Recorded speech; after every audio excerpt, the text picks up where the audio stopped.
Hi friends, ఇవాళ అయితే నేను చికెన్ గ్రేవీ చేస్తున్నాను అనమాట. ఈ చికెన్ గ్రేవీ సూపర్ టేస్ట్ రావాలంటే 2 ఇంగ్రీడియంట్స్ యాడ్ చేస్తాను. అవేంటో నేను మీకు షేర్ చేయాలి అనుకుంటున్నాను. చూసేద్దామా మరి? చలో. ఫస్ట్ అయితే ఆయిల్ వేసుకుందాం. సో ఆయిల్ హీట్ అయింది, ఆనియన్స్ వేసేసుకుందాం. చికెన్ అయితే ఇలా ముందు రోజే మ్యారినేషన్ చేసి పెట్టేసుకున్నాను అనమాట. మటన్కి మ్యారినేషన్ కంపల్సరీయో కాదో నాకు తెలియదు, కానీ పర్సనల్లీ చికెన్కి అయితే మ్యారినేషన్ కంపల్సరీ అండి. ఇలా ముందు రోజే ఉప్పు, కారం, పెరుగు, జింజర్ గార్లిక్ పేస్ట్, ధనియాల పొడి, గరం మసాలా, ఇంకా తర్వాత ఉప్పు, కొంచెం లెమన్ వేసి ఇలా మ్యారినేషన్ చేసి పెట్టుకుంటాను అనమాట. ఇంకా దీంట్లో మెయిన్ ఇంగ్రీడియంట్స్ కొన్ని వేస్తాను చికెన్ చేసేటప్పుడు, దాంతో చాలా స్పెషల్గా వస్తుంది అనమాట. అవి నేను మీకు ఇవాళ చూపిస్తాను చాలా సింపుల్గా. ఇలా మ్యారినేషన్ చేసి పెట్టుకుంటే చాలా ఈజీగా అయిపోతుందండి చికెన్ చేసుకోవడము. ఇప్పుడు చికెన్ చేయడం స్టార్ట్ చేసేద్దాం. ఇక ఆనియన్స్ అయితే ఇలా ఫ్రై అయ్యాయి, మంచిగా బ్రౌన్ కలర్ వచ్చేంత వరకు. ఇక ఈ మ్యారినేషన్ చేసిన చికెన్ ఆనియన్ ఫ్రై అయిపోయింది కదా, మంచిగా దాంట్లో వేసేసుకుందాము. చికెన్ ఏంటంటే మనం వాటర్ లాగా చేసుకోవాలి, కొంచెం పులుసులాగా చేసుకోవాలి అంటే మ్యారినేషన్ చేసుకోకపోతే ఏమవుతుందంటే ముక్కకు మసాలా పట్టదనమాట. వాటర్ పోయగానే ముక్కకున్న మసాలా అంతా దిగిపోతుంది మనం వాటర్ పోసినప్పుడు. సో మ్యారినేషన్ చేసుకున్నామంటే ముక్కకు అలానే తగులుకొని ఉంటుంది అనమాట. కొంచెం ఊడిపోయినా దానికి నైట్ అంతా మ్యారినేషన్ వల్ల పట్టింటుంది కాబట్టి సో మంచి టేస్ట్ వస్తుందండి. సో ఇప్పుడైతే మంచిగా మ్యారినేషన్ చేసుకున్నాం కదా, ఆనియన్ ఫ్రై అయిపోయింది. దీన్ని తీసుకెళ్ళి దాంట్లో వేసేద్దాం. మ్యారినేషన్ చేసుకున్నాక దీంట్లో వేసేసుకుందాము.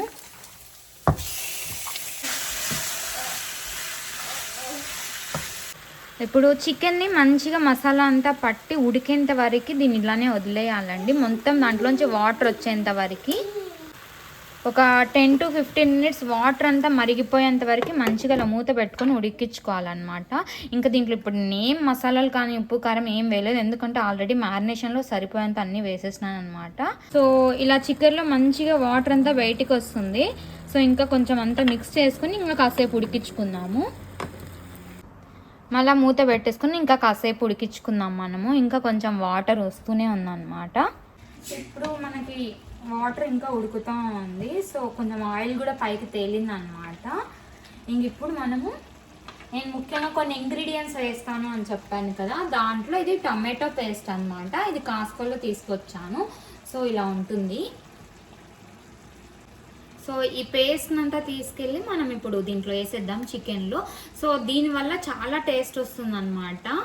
ఎవరికైనా కావాలంటే కాస్కోలో ఉంటుంది, ట్రై చేయండి. సో ఇప్పుడైతే ఈ టొమాటో పేస్ట్ అంతా మనం దీంట్లో వేసేసుకుందాము. టొమాటో పేస్ట్ని వేసేసుకున్నాం కదా, ఇప్పుడు మంచిగా అంతా మిక్స్ చేసుకుందాం.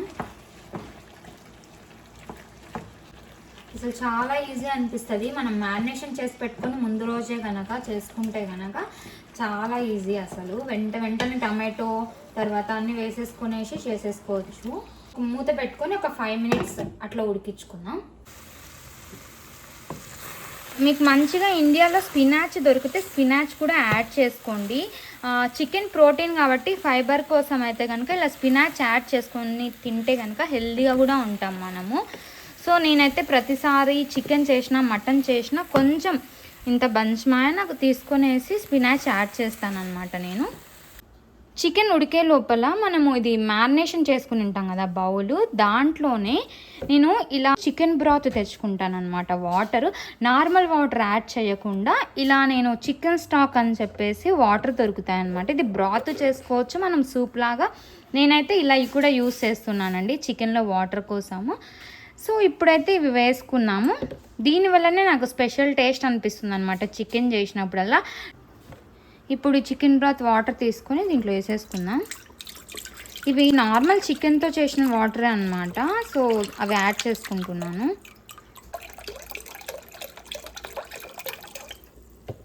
ఇట్లా చికెన్ బ్రాత్ వాటర్ ఉన్నాయి కదా, ఇంక ఇప్పుడు చికెన్ అయితే ఉడికిపోయింది మంచిగా 60%. వాటర్ని తీసుకొని ఇంకా చికెన్లో వేసేసుకుందాం.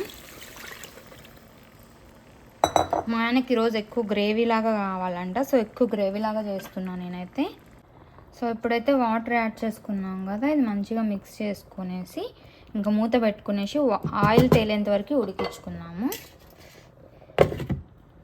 లాస్ట్ టైం కొత్తిమీర ఇలా టిష్యూలో పెట్టుకుంటే బాగానే ఉంటుందని చెప్పాను కదా. ఆల్మోస్ట్ ఇప్పటికి 3rd వీక్ అవ్వచ్చు మనం తెచ్చి 3 వీక్స్ అవుతుందన్నమాట.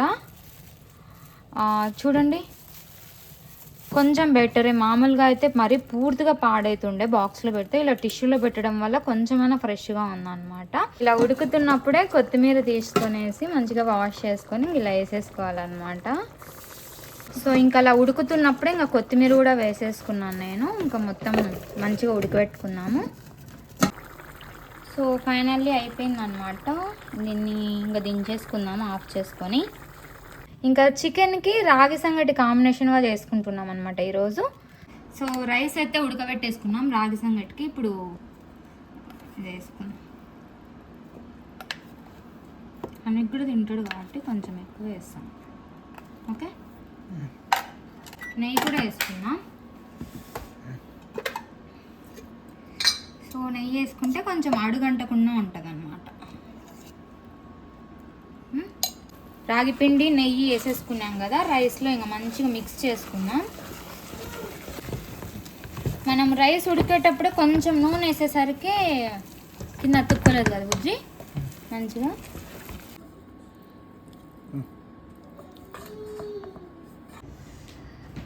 సో రాగి సంగటి అండ్ చికెన్ కర్రీ. ఇదంతా మీకు కారంలాగా అనిపిస్తుంది కదా, కాదు, టమాటో పేస్ట్ వల్ల ఈ కలర్ వచ్చిందనమాట. సో మంచి టేస్ట్ రావాలి అంటే నేనైతే నేర్చుకున్న నా సొంతంగా పర్సనల్గా అయితే ఒకటి టమాటో పేస్ట్, ఇంకొకటి చికెన్ బ్రాత్ వాటర్ అనమాట, నార్మల్ వాటర్ వేయకుండా. సో ఎంత బాగుంటుందో దీంతో. ఇప్పుడు రాగి సంగటి కాంబినేషన్తో తినేద్దాం. రాయలసీమ బిడ్డనండి, రాగి సంగటి చేయకపోతే ఎట్టా. సో రాగి ముద్ద చూసారా ఎంత బాగా వచ్చిందో. ఈ వారం అయితే కనుక రాగి ముద్ద చికెన్ కర్రీతో మంచిగా తిన్నాం మేమైతే కనుక. మీకు ఈ వీడియో నచ్చినట్లయితే please like, share and subscribe to my channel. Thanks for watching. Bye bye. Meet you in next video.